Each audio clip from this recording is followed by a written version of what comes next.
Hi there, I'm Mark Isero, and this is Article Club, where we read and discuss one great article every month on race, education, or culture.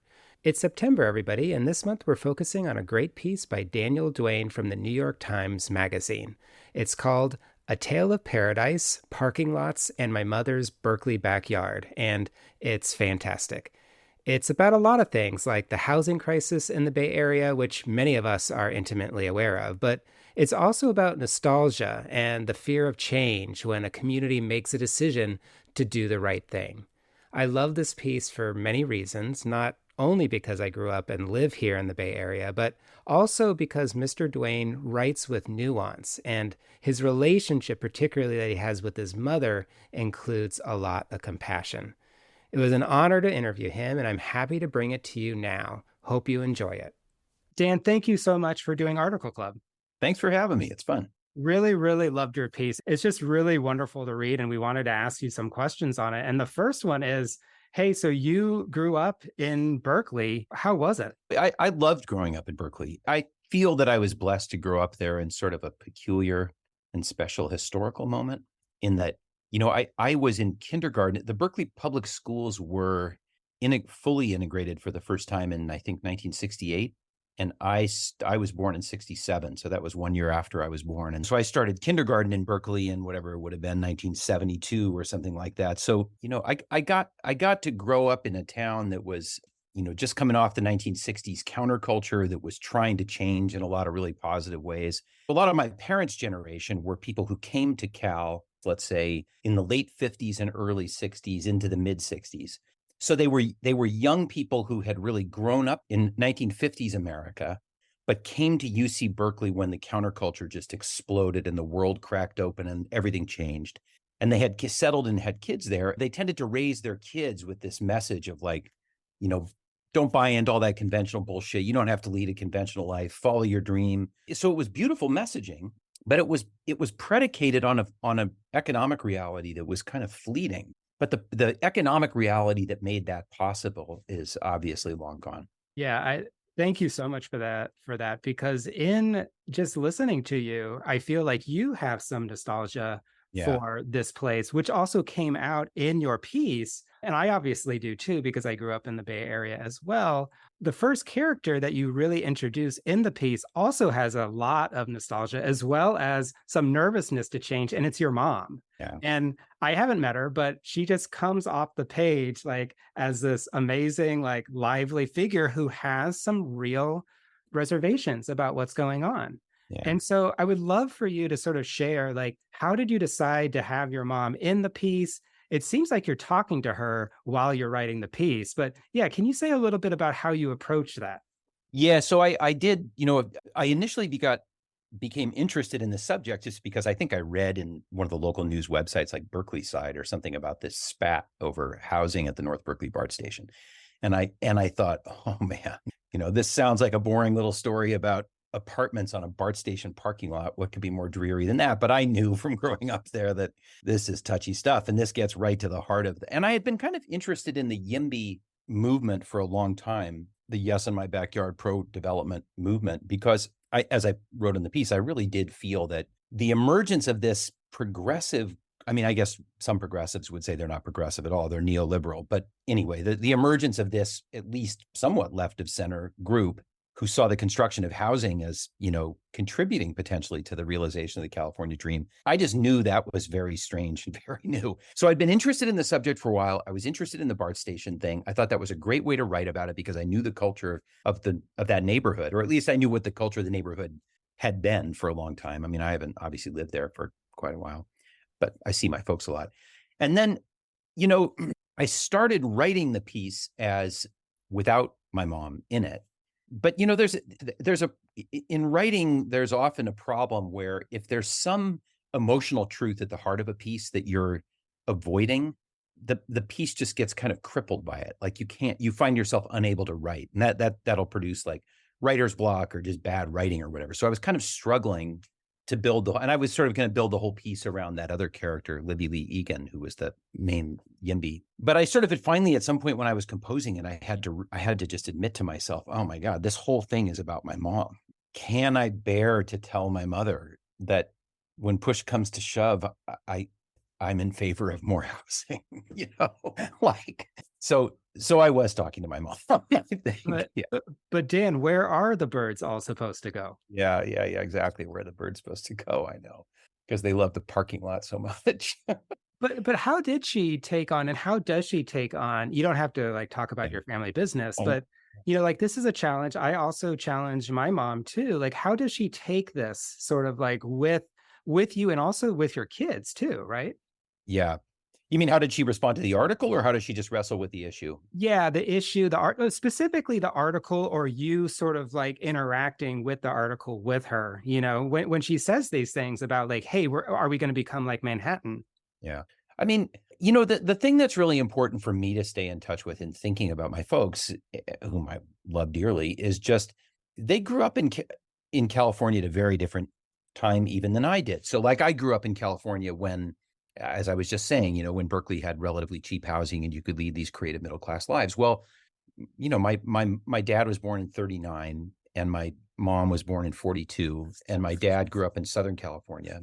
And everybody who grew up in that period in California, particularly in Southern California, where my dad was from, will tell you that I mean, you want to talk about nostalgia for a paradise, the nostalgia for the paradise that was Southern California in the 1950s. Now, if you were a Black family trapped in Watts by real estate redlining, there's no nostalgia for that bullshit. There's nothing pretty about it.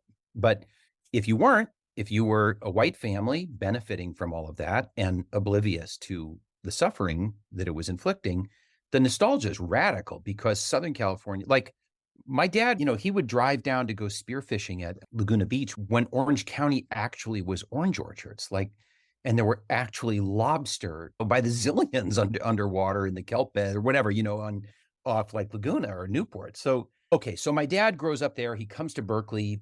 He gets radical. He actually went off and worked in the civil rights movement in the South.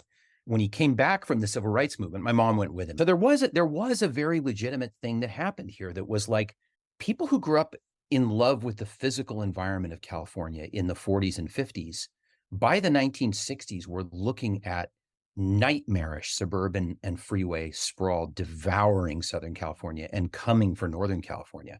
And I do think it's important for all of us who are on the sort of pro-housing side to remember that the style of development that was devouring Southern California in those days, this is not the new urbanism, right? This was not intelligent density, smart cities. This was a horror show, right? This is infinite asphalt, infinite subdivisions, infinite low density, no public transportation.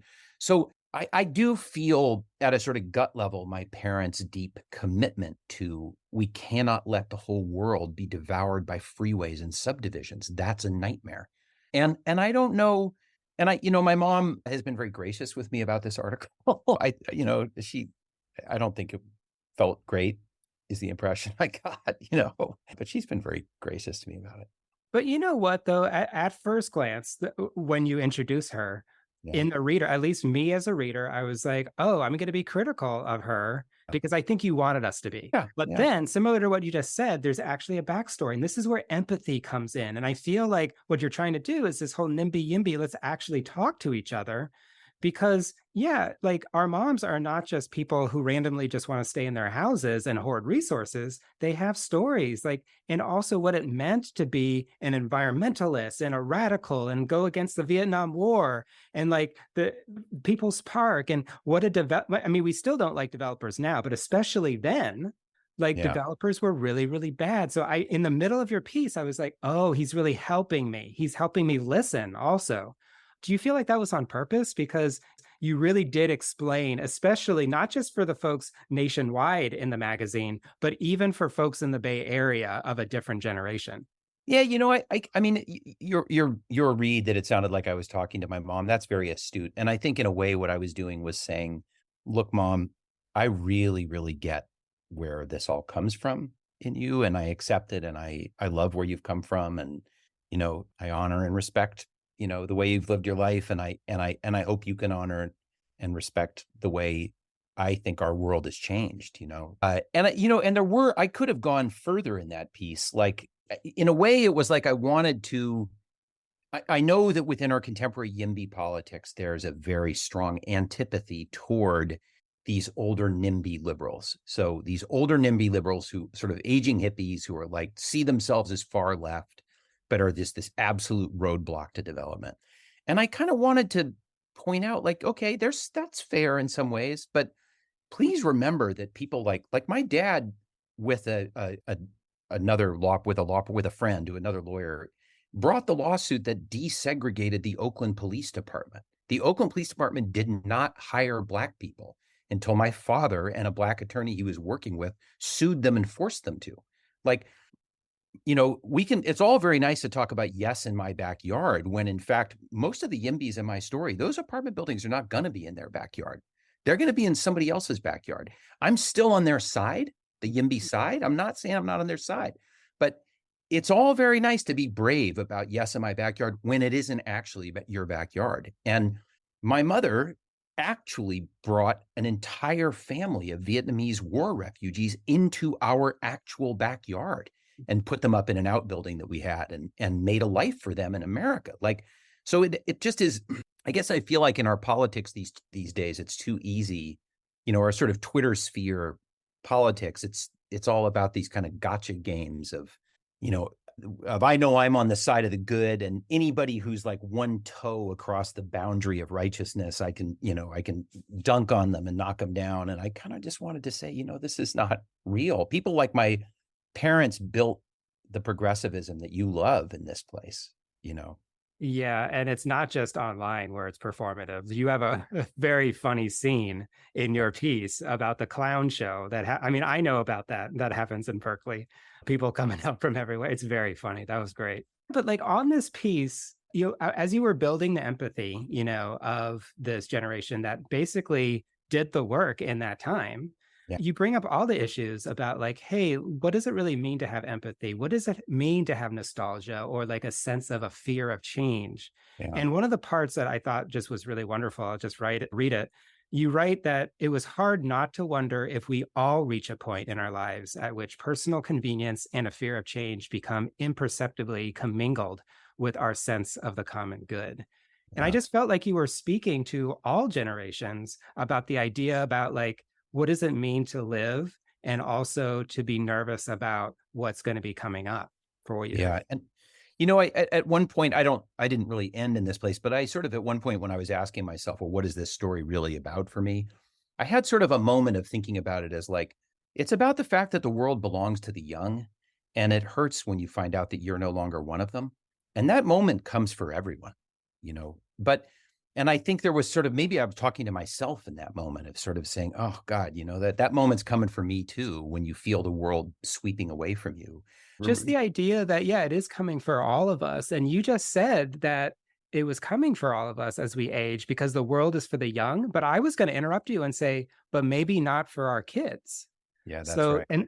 and that's the piece where I feel like you do all this work to have your mom become more understandable. But toward the end, as you go back with your own nostalgia, I feel like you still have some feelings like, Yeah, well, my kids can't make it here. right. And so, I mean, I have a few different thoughts on that, but one of them is that I do think that one piece of this kind of stuff happens everywhere. There's New York versions of this and other cities have their versions of this. But if you think about the fact that I do think by living in California, we are living in one of the world's truly strange sort of geopolitical demographic phenomena. If you think about the fact that 150 years ago, I mean, at the dawn of the Industrial Revolution, right?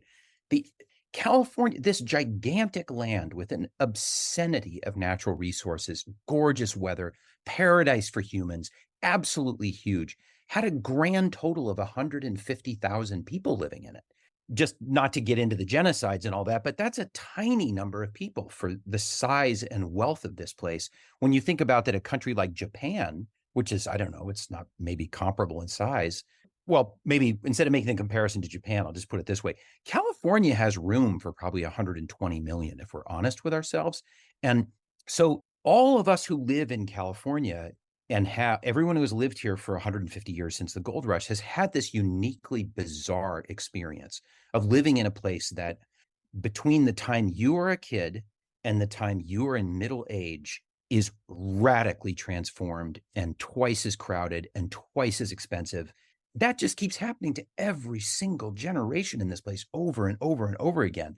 And so I do think it's okay to have compassion for that, for the pain of that, for each successive generation, like my folks getting older and thinking, geez, where is this place going? While at the same time having compassion for the kids, for my kids, for, your kids, for our grandkids, and saying for everyone else's kids who would like, who are, I don't know. I guess I'm trying to say that I think there's value in trying to hold all of this together in our minds at once, that there's no great solution to this predicament for either side.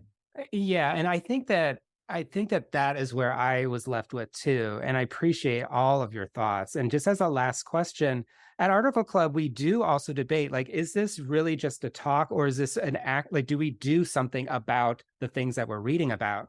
And of course, there's the YIMBY and NIMBY, and there's housing, and folks should probably go to their housing boards or whatever and promote.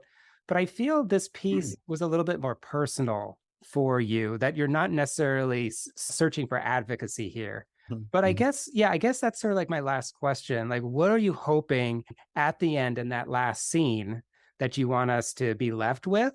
Is this a more personal piece for you? Do you have like ideas for how we should think about the issue of housing in the Bay Area? I mean, I guess the way to put those two factors together is to say, yes, it is personally and emotionally painful for me. And yes, because I too have a nostalgic attachment to the way Berkeley once looked. And, I too wish that, but I'm more emotionally attached to the economic environment that I grew up than I am to the physical environment.